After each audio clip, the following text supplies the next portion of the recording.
Cargadísimo el programa de hoy, tuvimos de todo y en esta recta final nos vamos a dar un lujo, que es conversar por segunda vez en este ciclo con el querido Michel Nieva, a quien vamos a recibir con un fuerte aplauso. Sí. Aplausazo. ¿Qué tal, Michel? ¿Cómo estás? Muy bien, muy contento de estar acá. Muchas gracias por Bueno, invitarme. nosotros también estamos muy contentos. Quiero contarle a la gente que nos está mirando, ya habíamos conversado con Michel Nieva en el verano pasado, ¿no? En marzo, febrero. Hace un año y medio más Hace o un menos, año, sí, sí. exactamente. Porque volví de un verano muy feliz de haber leído su novela La infancia del mundo. Había leído novelas anteriores suyas y particularmente con ese me dieron ganas de conversar con él. Lo que no había leído, que leí en este año y medio, son sus ensayos. Así que vamos a conversar de todo. Claro, Primero claro. preguntarte lo más importante, que es ¿cómo estás, Michel? La verdad que muy bien, ¿Bien? contento, sí. Sí, vino una feria de editores que fue el fin de semana pasado, que estuvo muy buena, que es de editoriales independientes FED. de acá. La FED, sí. Así que nada, estuvo re bueno, bien. Muy Excelente. De la última vez que hablamos al aire, digamos, que fue febrero del año pasado, a este momento, ¿qué estuviste haciendo? ¿En qué andás? ¿Qué andas escribiendo? ¿Qué publicaste? Bueno, me pidieron que traiga 2 libros para sortear, que es exactamente lo que publiqué después de la última vez que nos vimos. Uno es, bueno, Ficciones Gaucho Pan, que salió en caja negra, Sí. y después lo sortearemos, y Ciencia Ficción Capitalista, que es el libro Sí. de ensayos. Y eso es lo que publiqué, y bueno, ahora estoy empezando una nueva novela, de a poquito, muy germinalmente, pero en eso básicamente. Bien. A mí me interesaba hablar un poco de digitalidad, un tema que venimos abordando, una agenda que nosotros venimos conversando acá. Chau, Darío, nos vemos. Lo hicimos con, bueno, personas que trabajan vinculadas al mundo de la informática. Vino la semana pasada, no la anterior, un delegado gremial del Sindicato de Trabajadores Informáticos. Lo hicimos con sociólogos, lo hicimos con especialistas en inteligencia artificial y en este caso vamos a conversar con un escritor argentino que viene pensando y produciendo unas de las reflexiones que personalmente a mí más me interesaron sobre el cruce entre la tecnología, la ficción y la política. Así que lo primero que quiero preguntarte vinculado con este tema es ¿cuál es la relación, cuáles son los vínculos que hay entre la tecnología y la ficción? Bueno, un poco este libro surgió de mi perplejidad como lector de ciencia ficción, de ver que muchos de los proyectos de Silicon Valley, tanto los nombres de los productos como las estéticas, estaban directamente inspiradas en películas. Por ejemplo, si uno ve como los trajes de SpaceX o las naves. De la empresa de Elon Musk. La empresa de Elon Musk están como directamente, hacen alusión a 2001 Odisea del Espacio, los nombres de las misiones tienen contacto con novelas de Kim Stanley Robinson, de Douglas Adams. Y te consta que la relación es buscada, digamos. Sí, sí. O lo mismo Meta, que surge de un nombre de una novela de Neil Stephenson, que es el metaverso, que es donde se inventa el concepto. Entonces me pregunté, bueno, ¿qué pasa cuando la ciencia ficción se convierte en un género que leen las personas más poderosas del mundo Claro. y tratan de llevar a la práctica muchas de estas ideas que muchas veces habían presentado como advertencia de un futuro que iba a ser peor, y estos tecnócratas lo leyeron y dijeron, qué espectacular, vamos a generar todos estos robots que van a destrozar el mundo. Qué buena idea. Claro. De hecho- ¿Cómo no se nos ocurrió? Eso está buenísimo. Claro, esta novela, de hecho, que yo menciono, que se llama Snow Crash, es un futuro en el que Los Ángeles está dominado por megacorporaciones, que el 90% de la población está por debajo de la pobreza, que la única manera de acceder como a una vida más o menos digna es en esto que se llama el metaverso, y este se volvió un libro de cabecera en Silicon Valley. Lo leyeron y dijeron, todo lo que está acá es espectacular, hay que tratar de hacerlo. Y en eso estamos. Bueno, y ahí estamos, 1984 es un poco, también fue un antecedente de eso, ¿no? Sí, totalmente, sí. Como, che, era una crítica, ¿no? No un modelo a No era seguir. una idea, era una crítica. Michel, vos le otorgás un lugar central a la ciencia ficción.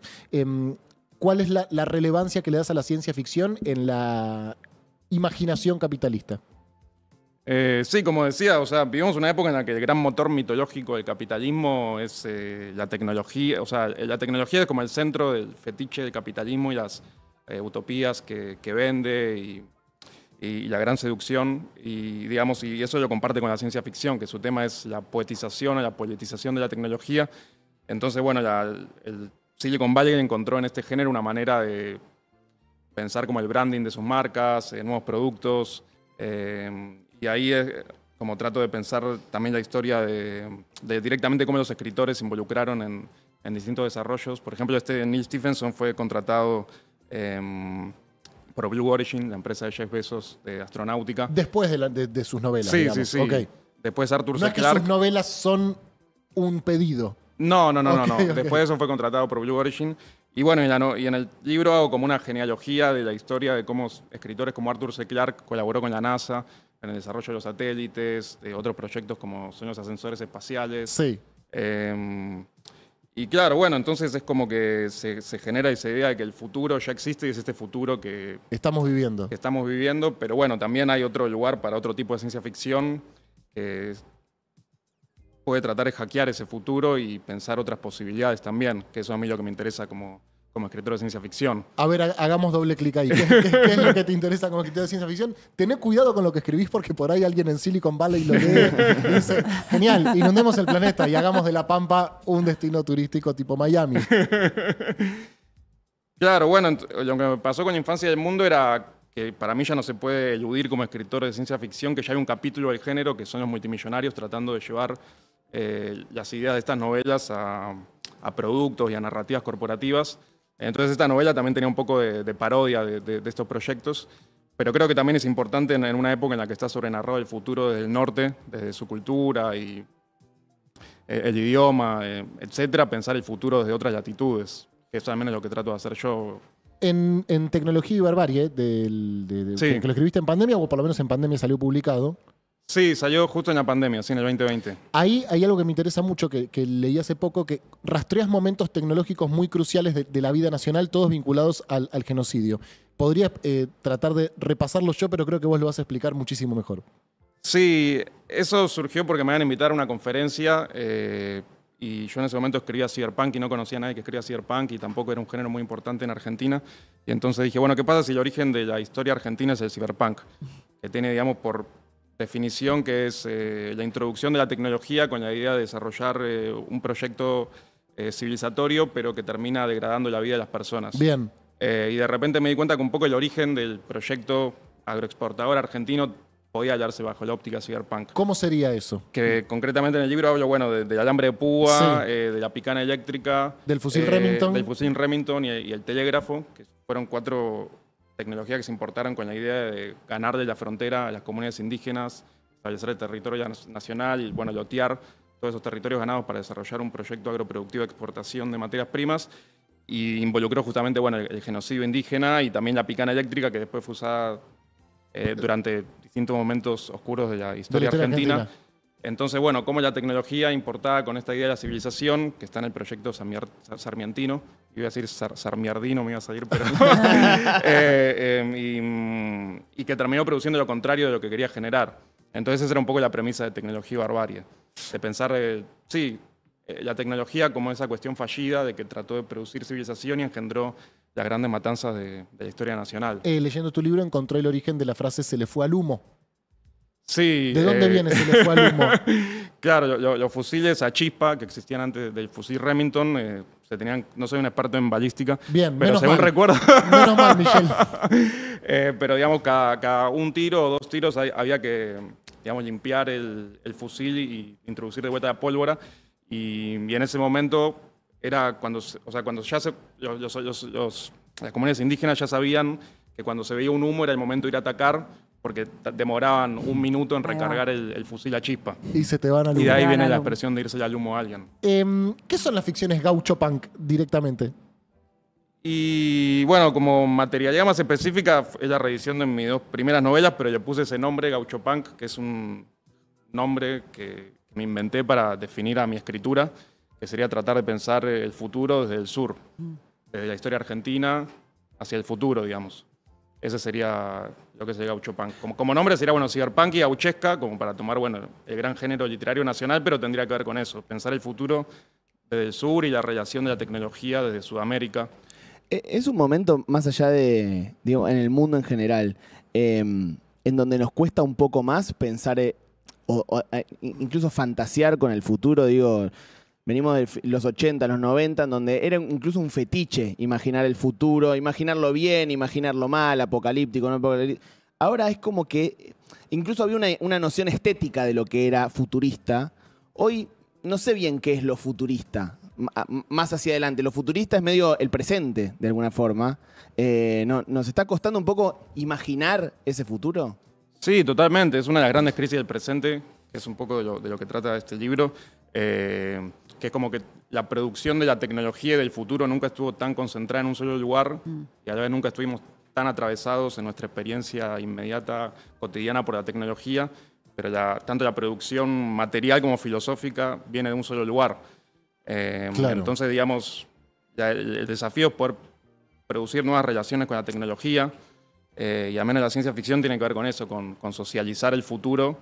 O sea, uno lee ciencia ficción, escribe ciencia ficción y es una manera de socializar y pensar, y también de la tecnología, pensar otras relaciones de la tecnología que no sean esas que vienen directamente de Silicon Valley. Que creo que es el gran desafío. Creo que debe ser uno de los pocos momentos en donde una de esas ideas de posible futuro son una regresión. Volver. Claro, como... no sé Volver si a algo que evidentemente tan bueno no estaba porque devino en esto. No, claro, pero digamos, no sé si alguna vez existía en los posibles escenarios, en los escenarios posibles, como que uno sea Volver. volver un paso para retroceder atrás, un digamos, poco, ¿no? sí. Como que siempre era lo contrario, Sí. ir 10 para adelante. Sí, y casi todo lo que tiene, o sea, faltan proyectos vinculados con la tecnología que no vengan del tecnofascismo. O sea, no hay ningún partido político o movimiento que tenga una propuesta muy clara de hacia dónde llevar la tecnología, también tomado como una estética. O sea, si uno piensa, por ejemplo, imágenes generadas con inteligencia artificial, lo primero que piensas es en Trump, en Milley. Sí. O sea, hay como un monopolio Sí, y de hecho, de esa con una imaginación estética. y de la capacidad de proyectar. ¿Por qué crees que las izquierdas suelen ser más conservadoras en la conversación sobre la tecnología o sobre el avance de la tecnología? O sí, que quizás no suelen ser, no te parece que sean más conservadoras, pero... Estás a 2 respuestas de ser candidato, cierran las listas. Michelle. Estás a tiempo, ¿eh? No, creo que tuvo que ver con una creciente homogeneización y manipulación de la tecnología de estos lugares, que está esta idea, bueno, la tecnofobia. Claro, La única claro. respuesta a eso es estar en contra de la tecnología. Claro. Pero es una visión como muy obtusa. Incluso si uno piensa como los grandes momentos, no sé, del marxismo, lo mismo del peronismo, tuvo que ver con una imaginación infraestructural que vinculaba a la tecnología.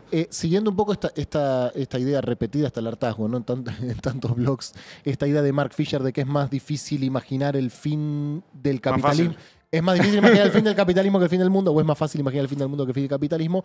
¿Qué lugar ocupa la ciencia ficción para poder imaginar ese mundo posible? ¿Te encontrás con textos, con libros, con novelas que presenten un futuro alternativo que no sea tan distópico, sino por el contrario nos represente de alguna forma una utopía? ¿Como representó para Silicon Valley una utopía estos libros que mencionabas antes? Claro, bueno, en Silicon Valley leyeron utopías y pensaron que eran... Perdón, leyeron distopías y pensaron que eran utopías. Claro. Yo no estoy en contra de la distopía como género literario. O sea, me parece que en la aceleración de muchas de las violencias del presente puede aparecer un punto de fuga. O sea, hay una frase de Ursula K. Le Guin que me gusta que dice: en el corazón de toda distopía late una utopía. O sea, como género literario me parece que encierra una dialéctica que es interesante, en la literatura al menos. Bien, el tema es que se vuelva realidad. Darle y decirlo, hagámoslo. Esta es mi ley bases. Che, ¿y cómo entra Sarmiento en esa tradición? Sarmiento, esa es como mi especulación que hice en este libro, de bueno, esta cuestión de la civilización o la barbarie tenía que ver con introducir la tecnología. O sea, en el siglo XIX justamente era un momento muy tecnófilo. Había una idea con la electricidad y todo lo que conduce. Está la metáfora de lo que conduce la civilización como si condujera electricidad. Entonces, bueno, el agua, que es donde vienen los inmigrantes, es lo que conduce la civilización. Bien. Hay ciertas ideas que conducen la civilización. Y tiene que ver con esto que te decía del cyberpunk, de cómo fue un proyecto que se pensó como civilizatorio, pero que terminó produciendo todas estas matanzas a partir de estas tecnologías. No me acuerdo puntualmente en qué libro es que contás que te citaron de SpaceX. Sí. ¿Podés contar esa experiencia? ¿Se puede contar? Sí, supongo que sí. Sí. Me invitaron a escribir un cuento para un proyecto que se llamaba Polaris Collection, que era una colección de arte de todo el mundo que iba a estar en un cohete de SpaceX. Y bueno, yo justo estaba escribiendo este libro, Ciencia Ficción Capitalista, que justamente es una crítica política de estas utopías de Silicon Valley. Y bueno, mandé un cuento que es como... que lo cuento ahí en el texto, que bueno, es como un chiste al proyecto de la construcción de la utopía marciana de Musk. Y bueno, el cohete tuvo un lanzamiento fallido. No. Y se pospuso para el año que viene. No. Y los cuentos están ahí adentro. Nunca me respondieron si yo habían aceptado o no. No, güey, No. Michelle, no te quiero dar una mala noticia. Che, mirá que se cayó el cohete, ¿no? Eso tomalo como un no, digamos. Porque supongo que si no te hubieran dicho felicitaciones, Michelle, Tu cuento está en la luna. Espacio. Me parece que no les gustó. Evidentemente no les gustó. Sí, también tengo, bueno, Mariana Enríquez, que le conté esta historia, me dijo, bueno, seguro ni lo leyeron ni lo metieron adentro. También es posible. Che, otro de los temas que tratás es esto de la utopía espacial, es decir, que las mismas corporaciones que están de alguna forma destruyendo este planeta nos prometen como un futuro extraplanetario, ¿no? Como que una vez agotados los recursos de este, nos van a mudar a todos a otro. ¿Por qué te parece que tiene tanta potencia esta promesa? Es que creo que combina algo de ultrafuturismo con un mito muy instalado en la cultura occidental, que es la del patriarca, la del macho que va a salvar a la humanidad, y funciona de esa manera. Y también la vacancia de otro tipo de discursos políticos que propongan cualquier tipo de utopía. O sea, lo más cercano para el común de la gente en Estados Unidos, al menos, era llegar a Marte que tener una casa propia, como algo que le pueden vender. Pero bueno, en el libro también cuento cómo tiene como algo de vanguardia en cierto punto, de que es muy audaz la propuesta, pero que no se puede desligar de una idea de que los mismos mecanismos que eventualmente van a destrozar la Tierra son los que se van a usar para llevar la vida a Marte. Porque lo que ocurre en Marte, que es un planeta demasiado frío, que carece de atmósfera, entonces como el proyecto para volverlo habitable o terraformarlo. Estos son datos, esto no es literatura, esto es, No, es ciencia. Aunque hay un libro de Kim Stanley Robinson que es un poco el que se lo toman como influencia para desarrollar esto, que es la terraformación. Y la terraformación involucra liberar masivamente gases de efecto invernadero en Marte para que se derritan los polos, para que se empiece a constituir una atmósfera. Entonces, como bueno, una vez que terminemos de hacer mierda a la Tierra, vamos a hacer lo mismo en Marte, pero eso va a llevar la vida. Claro. Eh, Vamos a hacer mierda a Marte para ir a vivir allá. Claro. Buenísimo. Pero de repente, no sé, si uno mira, pensando esto de volver, no sé, a otros proyectos que no fueron el capitalismo más reaccionario, si uno va, no sé, a lo que fue el comienzo de la Unión Soviética, también estaba la idea de llegar a Marte, pero tenía que ver con una socialización de Marte, volverlo como un lugar de una utopía. Por ejemplo, no sé, el comunismo ruso tenía la idea o sea, tenían el proyecto de lograr la inmortalidad, como también se estaba pensando en Silicon Valley, pero iba a ser para que las personas que habían luchado en la revolución, cuando se lograra la utopía, se iban a ser demasiados viejos, o estar muertos, o morir, iba a ser injusto que no puedan gozar de los privilegios de la utopía. Entonces la idea era, bueno, mediante transfusiones de sangre, que también es algo que hacen en Silicon Valley, Brian Johnson, no sé si lo ubican. No lo tengo. ¿Quién es Brian Johnson? Brian Johnson es un multimillonario de Silicon Valley que parece un muñeco de cera. Ah, que tiene sí, como... el que quiere no envejecer. Vi Sí. el documental, salió Sí, el documental, sí, sí, ¿no? sí. Cómo ser joven siempre, una cosa Sí, así. sí. Y bueno, eso en realidad era un proyecto de un... ¿Cómo anda él, che? ¿Cuántos años tiene? Brian Hace mucho no lo vemos. Johnson. Tiene 50 y pico años, creo. Igual no parece más joven, parece un vampiro, digamos. Claro. No es Claro. que logró A ver. la rejuvenecimiento. El rejuvenecimiento. Pero bueno, la cuestión es que hay un científico ruso, Está bastante bien, Michelle. ¿vos decís? O sea, por lo menos en esta foto ha sido bastante beneficiado. No sé, si podemos buscar una foto de Brian Johnson, que es un sé, a ver. multimillonario de Silicon Valley que se propuso no envejecer. Y No, totalmente vampiro, ¿eh? No no está sean bien va- esta no sean persona, Pedro. vampirofóbicos. Espera, estabas terminando lo del... Bueno, este científico, Alexander Bogdanov, es el primero que piensa las transfusiones de sangre, pero la idea era que la gente joven le haga transfusiones a personas que tengan enfermedades o que sean viejas para que haya una socialización de la vitalidad del pueblo ruso, digamos. Entonces, digamos, como que también hay proyectos, por más delirantes que hayan sido, que también involucraban una vanguardia tecnológica, pero con otro proyecto político. Che, y si a la política le está, por lo menos acá en la Argentina, no quiero hablar en el mundo porque no tengo idea, pero si a la política le está costando tanto, ni siquiera te digo ejecutar o digamos, pensar programáticamente un futuro utópico, ya nos está costando directamente imaginarlo. ¿Te parece lógico que se vaya a buscar a la ciencia ficción o a los escritores, a los artistas para poder imaginar ese futuro? ¿Te pasó que alguien te haya convocado a decir, loco, ¿me ayudás a pensar un poco el futuro? Porque lo único que se me ocurre es cómo bajar un poco la inflación. O sea, de ahí no salgo. Yo creo que hace falta audacia, que es lo que logró la derecha. O sea, ir con lo más extremo Radicalizado. y radicalizar. Proyecto radicalizado, oposición radicalizada. Sí, la tibieza no llegó a ningún lado. O sea, creo que es un momento de polarización en el que hay que radicalizar el pensamiento para el otro lado. Sí. Y bueno, la ciencia ficción al menos tienes la posibilidad de pensar eso como como una imaginación no atada a la coyuntura. ¿Y en qué vetas del presente sentís que hay buenos ganchos para profundizar y pensar el futuro? O sea, ¿qué cosas del presente son las que te llaman la atención y te despiertan posibles futuros de alguna forma? No sé si se entiende. ¿Futuros utópicos o distópicos? Bueno, ambas Para distópicos cosas. hay muchas vetas. Ambas cosas. Bueno, es que en realidad yo como escritor no es que tenga un programa político. Mi idea es... Otro más. No sé si te dijeron, estamos haciendo un casting de Sí. candidatos. Tuvo Darío Halfin recién. Exacto, exacto. Pero Mide con lo- mucho porque sí, tuvo cantando Los Decadentes.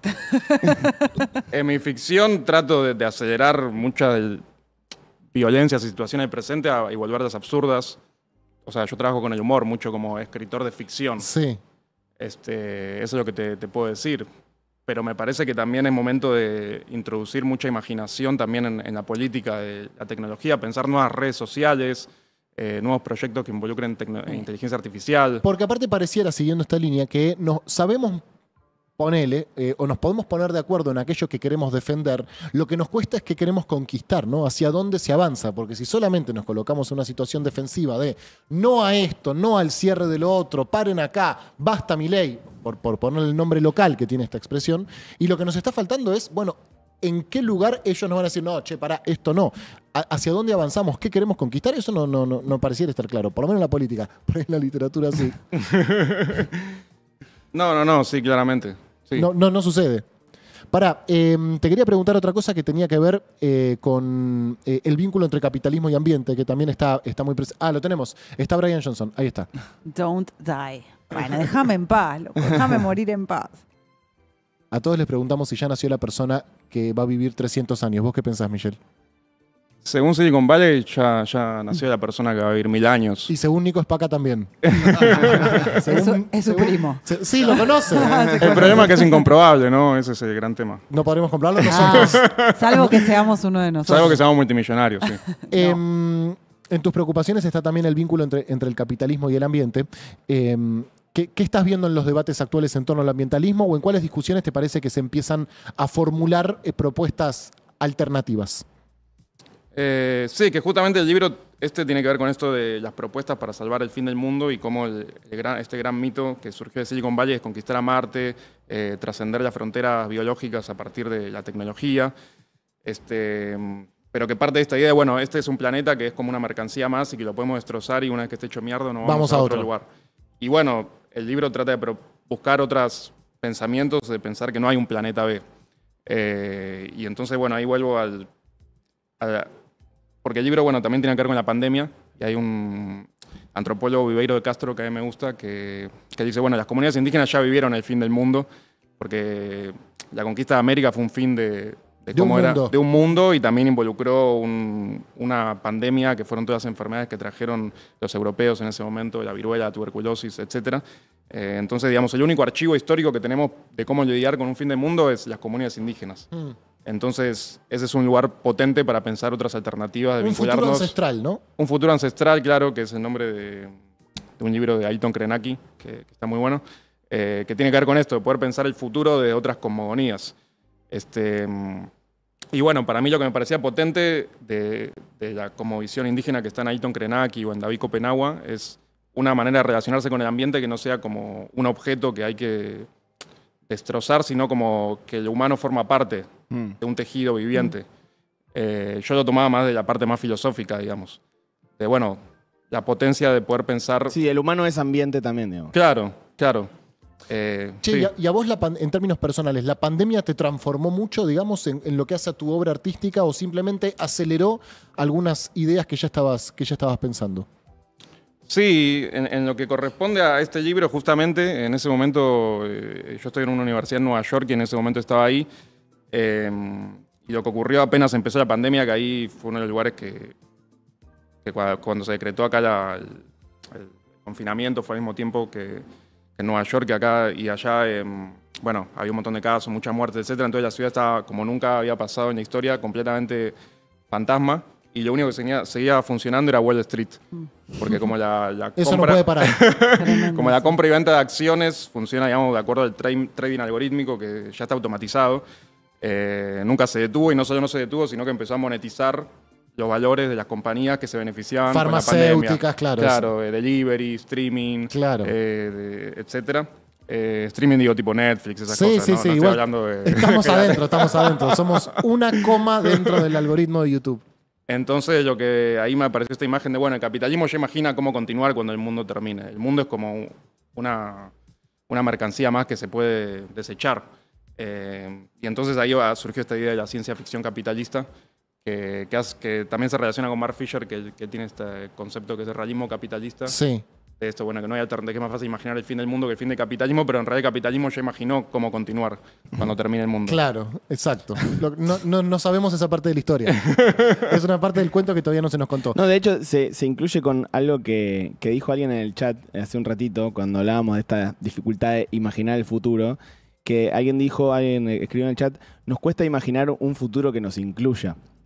Y de alguna forma está relacionado con esto de que, bueno, sí, el capitalismo ya sabe Sí, cómo seguir. sí, es que tanto desde la sobreproducción de la industria cultural, de la ciencia ficción que viene del norte, como cómo funciona el capitalismo, que funciona con valores futuros, de cuánto va a valer el cobre, el petróleo dentro de 20 años, es como que el futuro en realidad ya existe. Ese Claro. futuro repercute en el presente, Claro. y entonces lo que podemos hacer es hackear ese futuro. El tema es cómo hackear ese ¿Cómo? futuro. Claro. Michelle, yo tengo la última, al menos por mi parte, antes de recomendar tus libros y de pedirte, cuando terminemos, que recomiendes algunos libros que hayas leído y que te hayan parecido dignos de ser recomendados. Primero te quería preguntar cómo pensás el desarrollo de la inteligencia artificial como el último gran avance de la tecnología. Eso me parece que es parte del branding de Silicon Valley, de bueno, va a ser el último problema que tengamos que solucionar porque después la inteligencia artificial va a hacer todo por nosotros, que también creo que es despolitizar el tema. ¿Por qué? Sí. Y es porque es como proponer, bueno, la tecnología es como una fuerza teleológica, digamos, sería el lenguaje filosófico, como que se dirige hacia un fin inevitablemente y nosotros no podemos hacer nada por evitarlo. Esa es como una superstición que hay en Silicon Valley, que también se llama long-termismo, es como, bueno... Esto ya está, las cartas ya están jugadas. Sí. O sea, esto va a pasar inevitablemente Bien. y esto nos va a reemplazar a todos. Pero si te fijas, como todo lo que involucra la inteligencia artificial es el origen del capitalismo, es la automatización y la obsolescencia de muchos trabajos, la precarización del trabajo y también la alimentación con energías gratuitas que nadie discute Claro. qué se va a hacer para restituir, que tiene que ver que básicamente se alimentan con el internet que hicimos todos, digamos. Claro, ¿cómo se O sea, sustenta eso? Esos sistemas de modelo de lenguaje están entrenados con información que es pública. Entonces, ¿por qué no tiene que ser pública la inteligencia artificial también? Si está alimentada con archivos públicos que hicimos todos, que no deja de ser nuestro trabajo. O sea, nuestro trabajo se regala a estas empresas para que después lo moneticen y lo compramos. Y no se puede hacer nada porque esto es inevitable y va a seguir este curso. Sí, Entonces, exacto. para mí hay que politizar esa Y después discusión. iremos a Marte. Claro, el tema es, bueno, cómo lograr introducir esa discusión. Quizá en Argentina se puede pensar de, bueno, si vamos a desarrollar modelos de lenguaje o distintos sistemas de inteligencia artificial que sean públicos, por ejemplo, o los que vienen de afuera, digamos. Un poco al pasar dijiste nuevas redes sociales. ¿Por qué te parece importante pensar eso? Bueno, que la política es una red social y creo que, o sea, ocurrió en la pandemia también que como nunca quedamos completamente virtualizados y toda esa virtualización quedó en manos de 3 empresas, Twitter y Meta, y de repente éramos como alimentadores de nuestros datos y de nuestra atención a unas megacorporaciones. Entonces, bueno, por ahí hay que hacer nuevas redes sociales. ¿Y quién Redes las tiene sociales que hacer? públicas. ¿Quién las hace? ¿Las hace un Estado o las hace...? Es una buena pregunta. Creo que de lo estatal, al menos de mi idea de pensar la política, puede ser muy potente. O la coalición de estados. Bien. O sea, por ejemplo, Lula tuvo una lucha con Twitter que... La ganó, de hecho. Sí. O sea, cada vez hay más interferencia en la soberanía de los países. Claro. En un momento Elon Musk pidió que haya un golpe de Estado en Bolivia para Sí. interferir con el litio. Exacto. Entonces creo que una coalición de países, también la proliferación de redes sociales puede también ayudar a romper esa hegemonía que tienen estas corporaciones. Pero eso me parece importante. Como Básicamente- concepto también, red social. O Sí, sea, la claro. política es eso. Michelle, quiero aprovechar para recomendar tus libros. La verdad que no fue una entrevista de literatura. Prácticamente te pedimos que nos resuelvas el futuro. Quiero recomendar Sueñan los gauchoides con ñandúes eléctricos del 2013 y Ascenso y Apogeo del Imperio Argentino 2018, ambas novelas reeditadas por Caja Negra en el libro Ficciones Gauchopunks del 2025, que creo que es lo que trajiste, ¿verdad? Sí. Es uno de los dos que trajiste, Sí. ahí está. Quiero recomendar también Tecnología y Barbarie, ensayos del 2020, reedición de Anagrama en el 2025, La Infancia del Mundo, novela también de Anagrama, y Ciencia Ficción Capitalista, que es un ensayo publicado por Anagrama el año pasado. ¿Nos recomendás vos? Autores que no sean vos. Bueno, esta discusión es más de lo tecnológico. Creo que acá invitaron a Flavia Costa, que Sí, es un libro Tecnoceno. leímos Tecnoceno. Sí. Después Yanni Varoufakis, este libro del Tecnofeudalismo, tecnofeudalismo. sí. Después Yuk Hui, tiene un libro que se llama Fragmentar el futuro. Sí, Eh, vengo bien, Michelle. Vengo bien. Sin embargo, sigue sin caérseme una idea. Pero los leí. y después, bueno, de ciencia ficción, Maximiliano Barrientos, que también está en Caja Negra, Rita Indiana, después Cixin Liu, es un autor chino, Bien. que también recomiendo. Bárbaro. Bueno, ahí hay un... ¿Hay algo poquito que no te para leer. preguntamos si te hubiera gustado que charlemos? ¿Que nos quedó afuera? Julio Leiva. Se me ocurrió porque... Era la pregunta nueva. La tiró, era la Julio nueva. Era la Leiva. nueva. Hay que Tengo una pagar, idea, hay que gente. pagar copyright por eso. Ahora nos llamamos Fuerza Patria. Bueno. Bien. ¿Algo que no te pregunté y que te parece que hubiera estado bueno charlar? No, estuvo muy lindo. Bien. Espero que se les ocurra algo más. No, te volveremos a invitar en un año cuando volvamos a leer tus nuevos libros. Por ahora vengo al día, te agradezco mucho. La verdad que me gusta mucho leerte, de verdad, más allá del chiste que habíamos hecho. Y recomiendo también a la audiencia que lo haga. Así que gracias, Michelle Nieva. No, muchas gracias por invitarme, un placer. Placer de siempre. Te despedimos como te recibimos con un fuerte aplauso. Bien.